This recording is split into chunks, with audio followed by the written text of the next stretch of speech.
He's going to give us a window into his life, where he is now, and how life wasn't like that. Yeah. Also, his dreams. He never dreamt in his wildest dreams that he would be where he is. We're going to chat to him. Fana Wakoko. Sir, how are you? Now I'm good yourself, man. Oh, man, it's been a long time coming. We are so excited, first and foremost, to have you here at CCFM. No, same here, man. Thank you for having me today in studio. I'm really excited. And it's like the moment I've been waiting for in my life. Wow. Sure. To just share my story. Just to share your story. It's so beautiful. Such an amazing story as well. Also for the matriculants and anyone who's writing exams and stuff, you want to be tuned in because you're going to be motivated, encouraged to finish strong as well. I'd love to start and just ask you, how's the week been? How are you feeling today? Any highs and lows during the week? Yeah, my week has been crazy, man. You can imagine. I'm a father of 4 boys, so my week has been crazy. I mean, today I've had to have a couple of meetings and I make sure that I get here in time before traffic from town. So it's been crazy, man. I think work has been great, knowing that this time of the year, most companies are going to be closing down. They're looking to obviously change the infrastructure, the right time to lift and shift. So it's been really, really good. And I think from a nutshell, it's been a good drought. Wow. Yeah. I think you're originally from Mpumalanga. Yes, originally from Mpumalanga and Komazi, but specifically in Komati side. That's where I'm from. That's home right there. And what a beautiful place. Wow. For those who haven't had the privilege to get to know you, to meet you, who is Sam? Yeah, who am I? That's always such a tricky one because you have to go back and go, wow. Who am I? Yeah, man. Who am I? So I think starting from scratch, I'm a grand prince. I call myself a grand prince. Mfana Wakoko. Yes. I was raised by my grandparents, Halina Tebu, which is why you can see on my Facebook handle, Hali Tebu. That's the foundation of who I am. And that's why I have that in terms of my name. And, I'm a father of 4 boys. 4 boys, been with my wife for 18 years. Crazy as it sounds. Wow. So been together for 18 years and, been in Cape Town since 2007. That's how my journey has been. I think the journey itself hasn't been easy for the most part. It's been full of, ups and downs. And I think one of the biggest hard having to get me to Cape Town was the fact that there was a point where I had to drop out of college. So I have to find a way. And with that being said, I had to look around and literally I had to find someone that can actually give me that lifeline. And a mate of mine who was in Cape Town happened to say, dude, come to Cape Town. Oh boy, I was so excited. Sure. And this is 2006, right? Yeah, 2006, yeah. 2006, yeah. Sure. And I was so excited. I'm like, oh, I'm coming to Cape Town, because not knowing Cape Town, I think when you watch TV quite a lot and you see the buildings in CBD, like, this is where I'm going. One day. And I was so excited, man, and until I realized which part of Cape Town I was going to. That's interesting. Now your story is very exciting because it involves 250 Rand. Yeah. It involves having to use what you had in your hand at that moment and then transforming your life. Sure. I think before I'm getting excited because you're about to touch into your story. Before we even get into your story, can we get a glimpse of where you are now? Right. And then, Tash, we lead into right. So when you say where am I now, let me tell you something, because it's always crazy, right?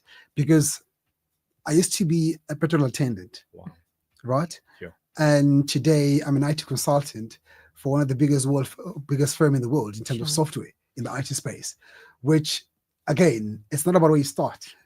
It's about the journey. Just enjoy the journey and just stay positive. That's where I'm at currently. I'm an IT consultant. Sure. Yeah. Petrol, IT consultant. This is definitely interesting and one which we would not have imagined at all. Yeah. I heard 250 Rand in there somewhere. And I think that's what got my attention when you first were exposed to you. You were sharing your testimony at BBC. Yes. How you literally have gone through it all. Living in a shack, you shared your experience.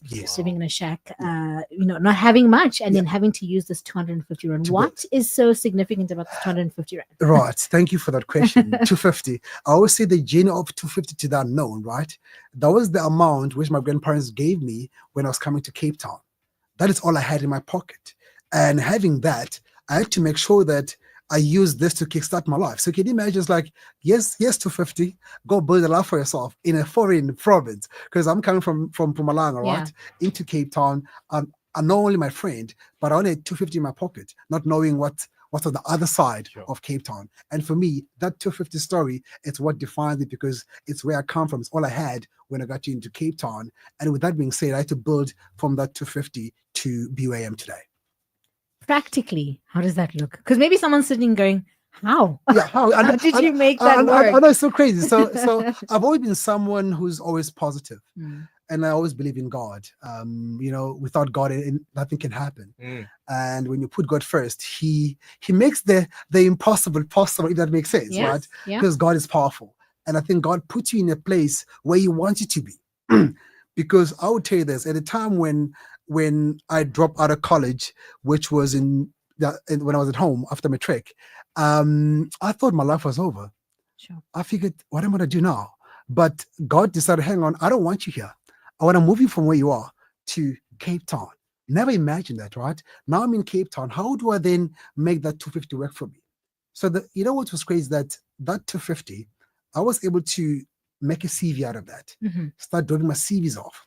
And what I will do as well is that I will actually walk instead of actually taking a taxi, right? So I will then walk from Dunoon out of Site 5, which is, if anybody knows Dunoon, Site 5 is just shack. And what's crazy with our shack is that it had the plastic on top, right? Yeah. So I would walk from Dunoon to Maitland on a daily basis, dropping my CVs off, and I would come back exhausted, right? Yeah. And I wouldn't even spend a cent out of that. And I kept on doing that on a regular basis. And that for me, it really built a very strong character to understand that, it won't happen today, but I have to keep on, showing up every day, walk that distance. And you may think, walking that distance every day can be draining. Absolutely. Let me tell you the worst part. I couldn't use that money to buy anything to eat because it's all I had. Sure. You know what I'm saying? So my thing is that with that 250, it really gave me a kickstart to my life. And what's most important is who gave me that money. It was my grandparents. And they've raised me, which the part that I missed earlier is that I was raised by my grandparents from the age of 3 months. Wow. So I know it's a very common story within us, I would say, Black community, whereby we tend to be raised by single parent or the grandparents. So in my case, I was raised by my grandparents from the age of 3 months, and hadn't met my father or my mother, right? And again, I had to really live with that and still keep a very positive attitude. Sure. And funny enough, I just met my father for the first time. If I not met him, I spoke to him for the first time this year. Wow. At 38 years old. Sure. So you can imagine. So there has been a lot of stuff that's happening along the way. But going to your point around the 250, it's really helped me kickstart my life in terms of taking what I have and building from that.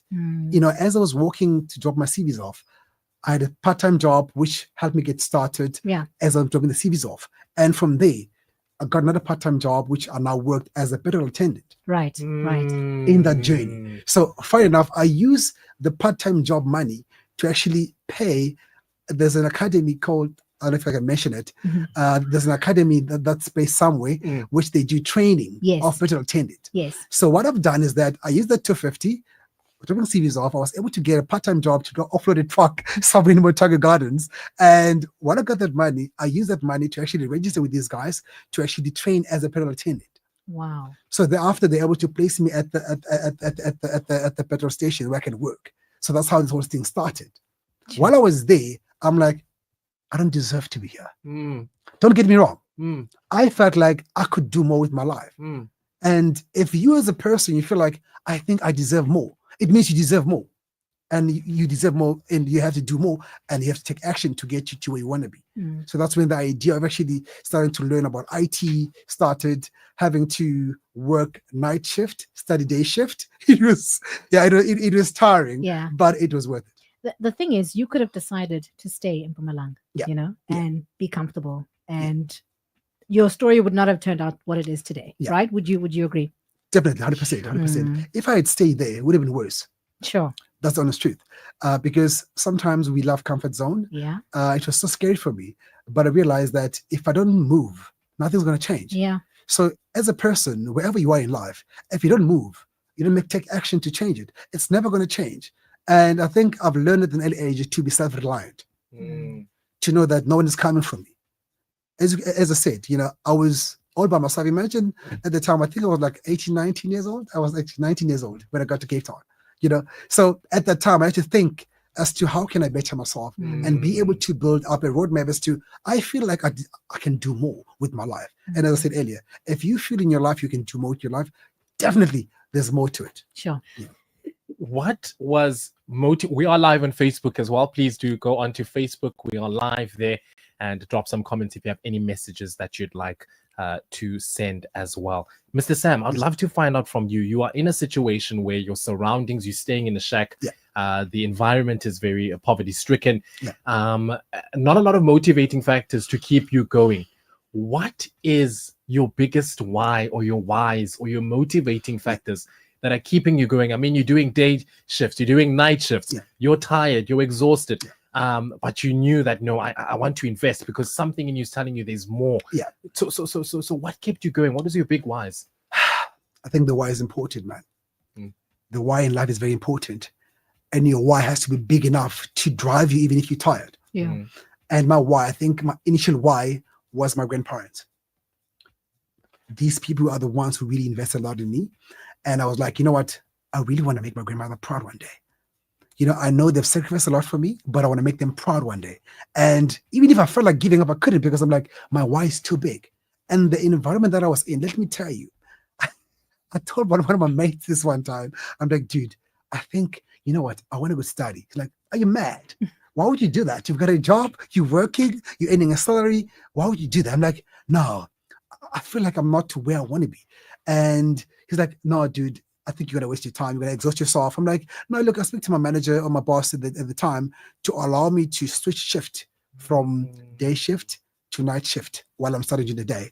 But going to your question, my why has always been my grandparents. And after actually I had my son, because I've got 4 boys, as I mentioned, my son, he was the biggest motivator. He really drove me to really push even harder to get us out of the shack, for starters. Because imagine you've got 2-month-old baby sleeping on the floor. You have to put some rags. And it was a single bed. So shout out to my wife, man. She really set this thing up for me, because we were living in a single bed, right? And because we couldn't fit our son in the middle, I had to be the one looking after, checking on my son on the floor. And there were rats. There was this fear of, oh God, I have to I couldn't sleep because my son, I had to make sure he's okay. And I wouldn't forgive myself if something happens to him in terms of the rats. But that was the biggest motivation. Say, look, I don't want my kid to echo my story. I want my kids to have their own story, which is different from my story. If it's poverty, we have to remove that out of the equation. That was my biggest why. And funny enough, over the years, the whys multiplied. 4 times. 4 times.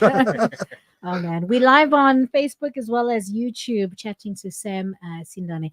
Natalie Taylor saying, such a soulful, life-changing encounter. I want to talk about the power of one's mind and how it's important to shift your mindset. You mentioned something about complacency and being too comfortable. How important is it for us to get our mindset to change on a daily basis? Sure, it's important, man.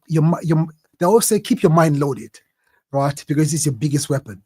And for me, I always feel that it's good to keep your mind loaded, and it is important to really understand one thing. No matter what you're faced with, it will pass. When you look at the problem with the solutions view, you don't really worry about the problem. You're more on the solution. But I just feel that sometimes we spend more time worrying about the problem and we forget to think of the solution. So to your question, it's really critical that you really keep yourself motivated, especially when you're going through hard times. I know sometimes it's not easy, but you have to look at things around you that brings positivity. Who keeps you going on a daily basis?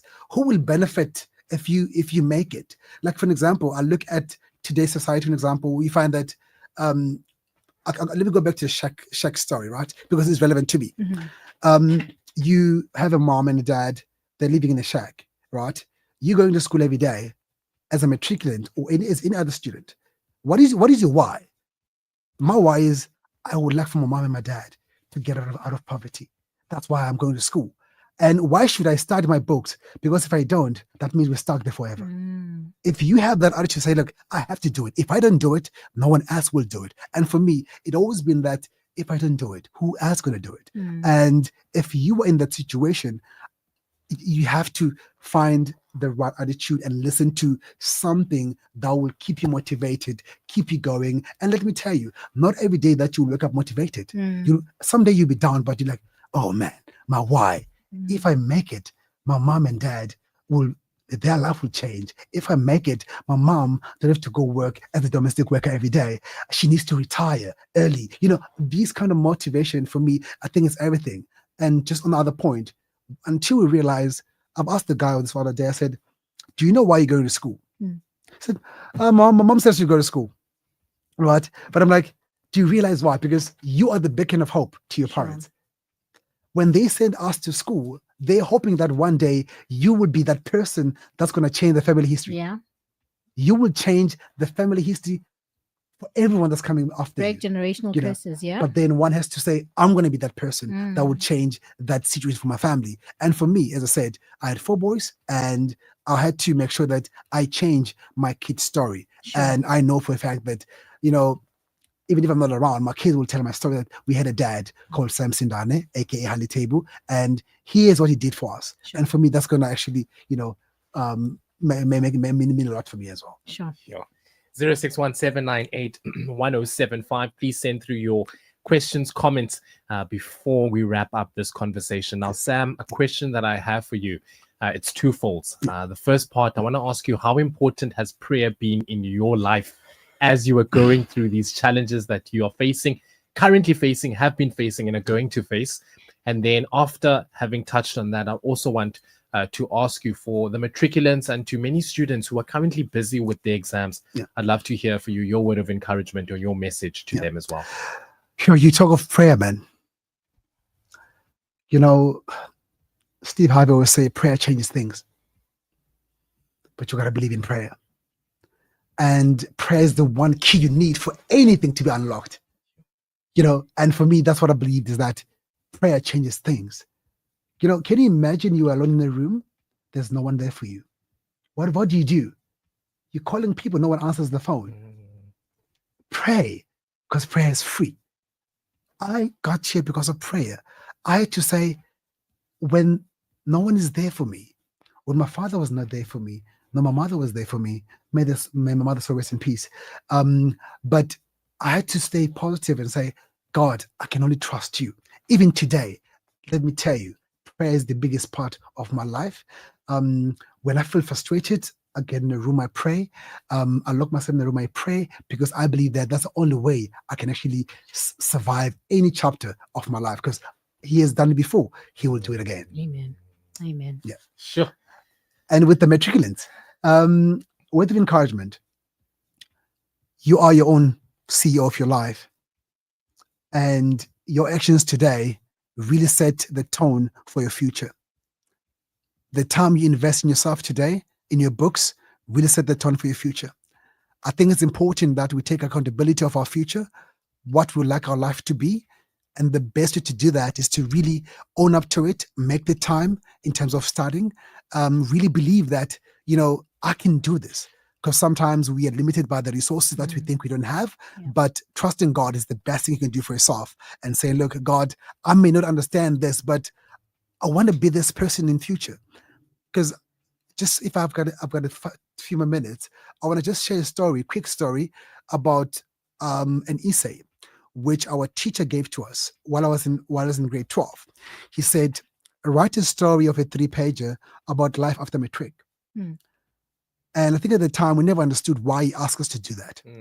Now, later I understand, wow, he was right. Because 95% of the stuff I wrote on my essay is irrelevant. It's the opposite today. Sure. Because why? He said, write a story about life after matric. What he was saying was that show in your academics what you want to become tomorrow. Not just write it. So whatever you wrote has to match your academics. If you say you want to be a doctor, work hard, study hard, which will then give you entry to get to being a doctor. If you want to be a lawyer, understand that this is what I need to become a lawyer. But your commitment to your education has to reflect that you want entry to get to where you want to be. Yeah. So all in a nutshell, do your work today to prepare for your tomorrow. I love that. Thank you. Sure. Louder for those at the back.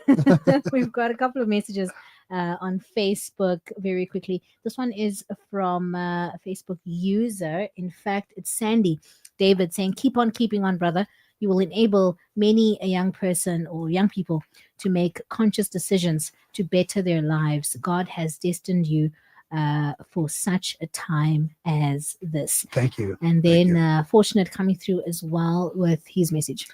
Fortunate, or her message, excuse me, saying that's my brother right there, my homeboy. Oh yeah, hello sister, hello sister, that'd be good. So super proud of him. God has blessed him so much. He recently lost his grandmother, but still manages to lift his head high. You are so inspiring. No, thank you for that. Thank you so much. I think I really appreciate that because I mean, she knows, and I think everybody who knows me know how I feel about my grandparents. Sure. And I think she was the last parent that I had, leaving. And, I always been, what's crazy is that I've always want to make her proud. And I think with the work that I've done, having to be there for her, I think wherever she is, she's very proud of me being here today, sharing my story and impacting other kids out there. I think she's really, really, proud of me. And I think it's a good start. Wow. Beautiful story of hope from a 250 Rand note to 4 testimonies to 4 boys. To being an IT consultant.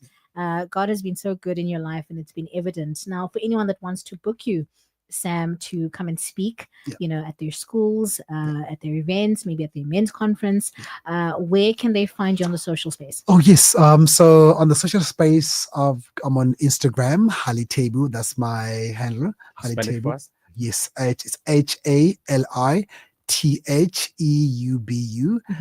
That's Hali Tebu. And then on Facebook, it's Halina Tebu. So I sort of double it on Facebook, but yeah, that's it there. And then in terms of my my email, it's rato1976@life.com. It's rato1976@life.com. May God bless you. Wow. Sam Sindane, aka Hali Tebu. Hali Tebu. Hali Tebu from 250 Rand, living in a shack, and now, living his wildest dreams, all because of consistent prayer and meditation, not only on the word, but changing his life and circumstance. Fanawa Koko, we say thank you. Thank you so much, guys, for hosting me. I really appreciate it. Thank you to listeners for their time, for tuning in. May God bless you guys. Appreciate it. Thank you. Bless you, man. Thank you. Of course, you can rewatch, you can reshare. It is available on YouTube and Facebook under CCFM 107.5.